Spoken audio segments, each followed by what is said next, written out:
In this video, I wish to review a few additional terms and also review what you discovered on your first group assignment.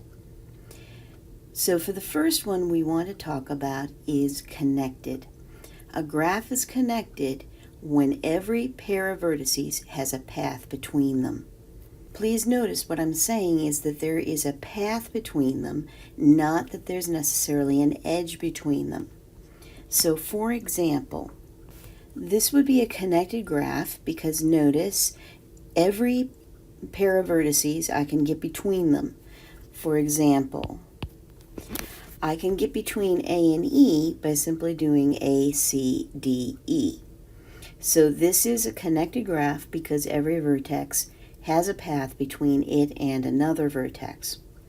A disconnected graph is when I don't have a path between every vertex and instead we have components. So for components, what we're referring to is just separate pieces of the graph. Here's another example. On this example, please notice I have two pieces, two different parts to the graph, and there isn't a path that will lead me from A to E. So I have two different pieces. I have one piece here, and I have one piece here, and each of those are referred to as components. So a component is simply a separate part of the graph, and this is a disconnected graph.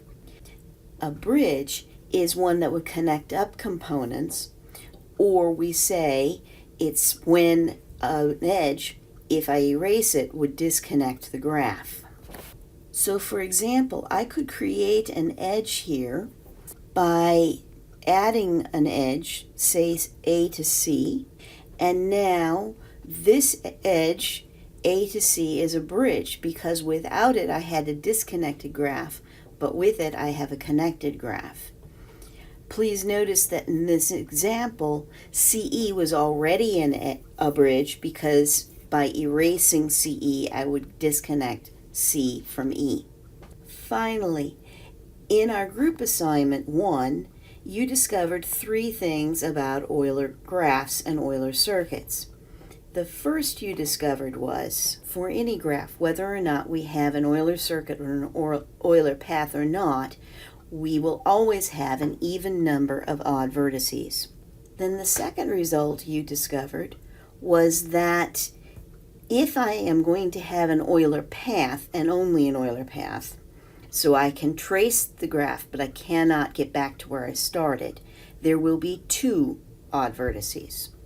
And last but not least, we discovered that if I'm going to have an Euler circuit, if I can trace the graph and get all the way back to the beginning, then I must have no odd vertices at all. So that's what we've discovered so far. I do want to point out that anytime I'm asking you if something has an Euler circuit or an Euler path and I want you to explain why, I'm looking for you to refer to one of these 3 statements on Euler's theorems. Thank you so much, and I'll see you soon.